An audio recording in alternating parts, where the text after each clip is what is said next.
Hello and welcome to another video tutorial with Ruth from Artful Stampin'. So I've been having a play with the Fable Friends stamp set and I have just totally fallen in love with it. And a couple of weeks ago I wanted to have a go with doing some watercolouring, and so here are the results. To start off with, I took my stitched framelits dies and just had a look at how they fit over the different images so that I could get an idea of where to stamp them on some watercolour paper. So this is the Stampin' Up watercolour paper that I'm using, and because I'm going to be using water on them, I decided to stamp with Black StazOn. Black StazOn is a permanent ink and it's just great if you're going to be applying lots of water to it because you know that it's not going to move. So here are the really cute little images, and to colour them in, I decided I would use some re-inkers and basically a watercolour brush. Now this tutorial is long, you may have already noticed it's 16 minutes long, so I deliberately kept in a lot of the footage of me doing painting just to give you an idea of the process. So if you do find it a little bit tedious to sort of sit and watch the whole 16 minutes, then on some devices, did you know that you can watch YouTube videos speeded up? You just hit that settings button and you've got a choice as to how fast you watch them.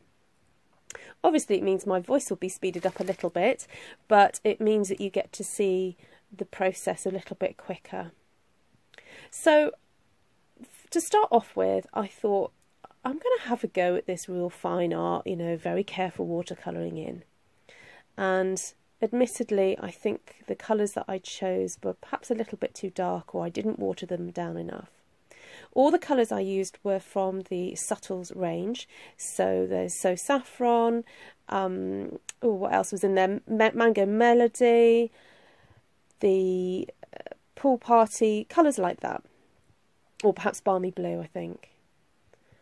And I found this process a little bit tedious. I discovered that I'm not good at this, at kind of careful art. I think I'm too impatient, and by this point, I think this was about 15 minutes into the process, I was thinking, what have I done here? I think I've wasted a whole sheet of watercolour paper, and where do I go from here, basically? And as you can see, I even coloured in the duck's little coat and then thought, oh, stuff this, I'm going to try a whole different technique. So what you see me doing here now is applying water, completely flooding the little bunny with water, and then adding drops of ink into the flooded area. And I just loved how this became very unexpected in the results. And yes, I do end up with a little bit of a psychedelic bunny, but I loved the kind of feel of the energy of all the colours rolling together. I didn't mind that they went out the line. It just seemed much more fun to me. So as you can see, I'm being very liberal with the water. Once I'd got the bunny colours in there, I then started to just apply water all around him, and yeah, there were points where some of the colour that I put inside the bunny were starting to seep out, but I didn't mind at this point because I just loved the vibrancy and the energy of it. Particularly that green is the Granny Apple Green, and when that's watered down it just is so zingy and lovely that I was just really pleased with the results. So I decided to go back over the other the watercolours I'd done previously, or that painstaking, you know, trying to paint in the lines, and thought, you know what, I'm going to rescue this. I'm just going to start applying loads of water and just be a little bit more free and easy and just see what happens. So as you can see, I'm, you know, having fun. And here are the results. So as I said, this was on watercolour paper, and I then thought, ooh, what results would I then get from perhaps doing this on some different paper?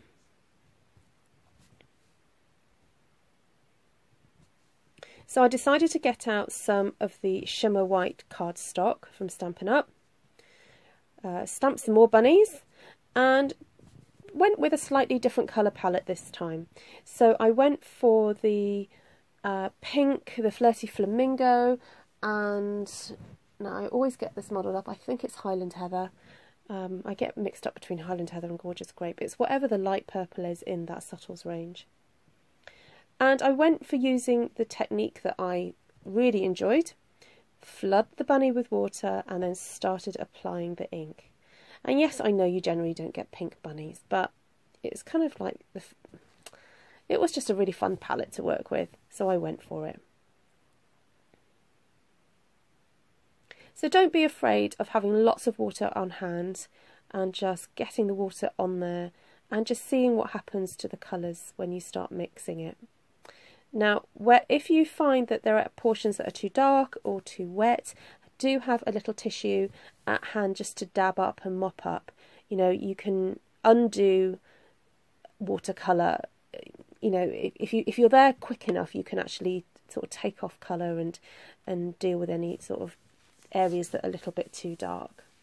So I found that I'd made that body a little bit too dark and wanted to lighten it a bit with other colours, so it worked well using the tissue.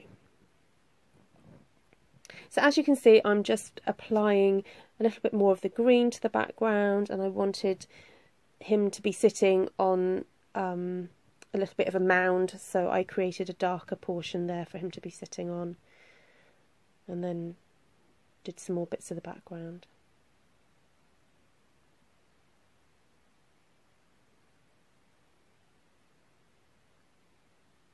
So for this bunny, I ended up going a little bit more yellow and pink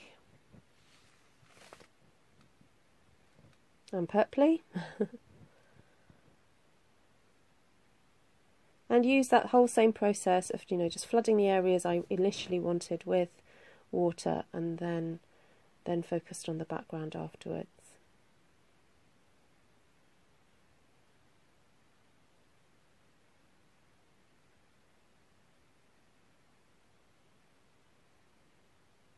I just love how you get this blending of colour. When you put lots of water down and you just get a touch of the colour and add it to it, it just sort of like spreads across the page like magic. It's absolutely beautiful.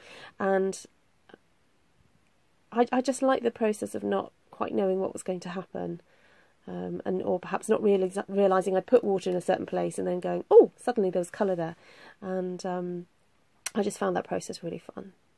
So after I finished colouring or painting in all the different characters, I then cut some of them out with the stitched framelits dies, or some of them I just cut with my trimmer, ready to then mount onto some backgrounds. So I'd had an idea of stamping the daisy from the Delightful Daisy stamp set onto some purple, and I cut the flowers in half and then doubled them up to make them look a little bit more fuller. Then I decided I wanted to have a go doing a bit of a background, and so stamped the same daisy, this time with stays on, onto a piece of shimmer white cardstock.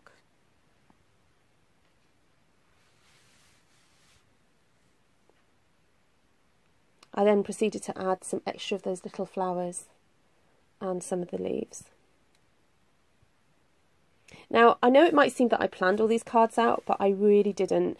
All I knew was I wanted to have a play with creating some watercolour characters and then perhaps doing some backgrounds. So this video is the culmination of a few days sort of tinkering and playing in my craft room that I videoed so that I could share it with you and share the results. So I hope that this kind of teaches you the benefit of just playing in your craft room and having a go with a few new techniques that perhaps push your comfort zone and, you know, pushes the products that you have in your craft room to try and do a little bit more with them. I'm sure that if you are familiar with Stampin' Up products and you have their ink pads, then a re-inker is something that you either will be investing in or already have, because the ink pads do get used up. If you're stamping, they do get used up, and so you do need that re-inker to refreshen your ink pads. And I just think it's lovely that we're able to use these as direct watercolours onto paper and get the same vibrant colours that we are used to in our ink pads onto cardstock. Now, the reason why I chose the shimmer white paper for this is because it has a kind of a coating to it. It behaves very differently from our standard white and vanilla cardstock.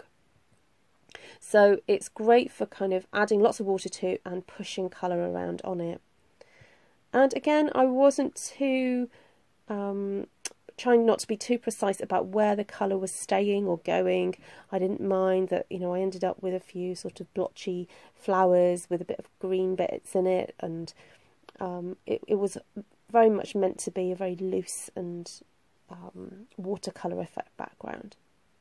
So then I decided just to experiment with, I had all these little blobs of leftover ink on my block, and so I just started grabbing bits of cardstock. Now, some of the cardstock I used was our standard very vanilla or whisper white, and it was interesting just to see the difference in how it reacted to the watercolour.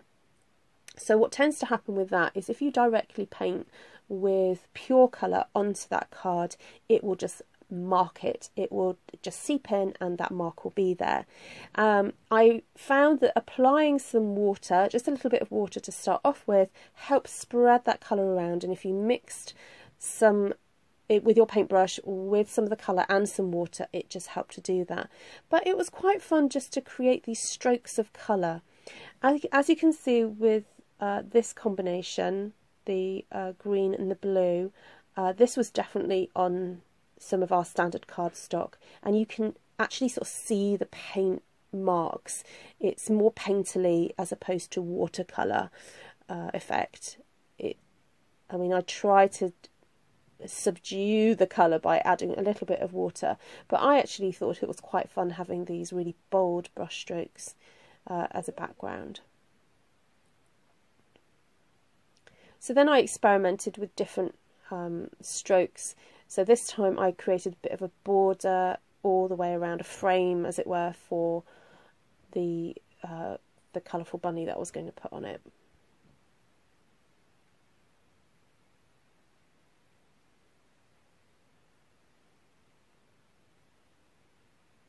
So it was quite fun to see how, you know, the yellow and the pink and the purple kind of merged together, and you know, there still was a definition of a frame around it, but also there was lots of kind of blending and colour mixing.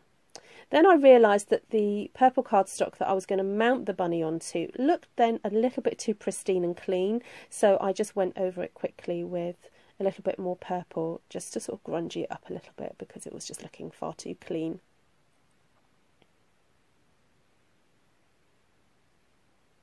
So for this one, as you can see, I just focused right on the edges of the cardstock to create a sort of vignette effect where you've got the darker edges and then the focal point coming in. Then I realised that the bunny I was going to use on it just needed a little bit of touching up around the edges of it so that it would really pull your eye to focus in on the bunny.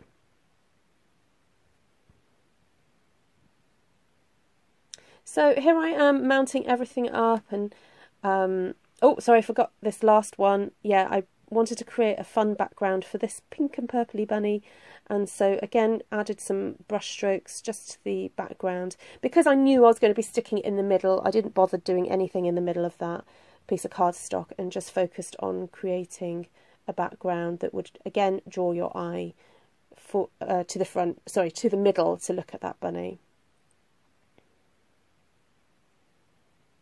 So I realised I wanted some extra kind of strokes in there.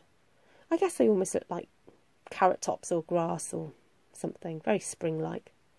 And again, I realised that the flower that I'd created was far too pristine. It just looked too clean compared to all that lovely watercolouring. And so I applied some water onto the petals.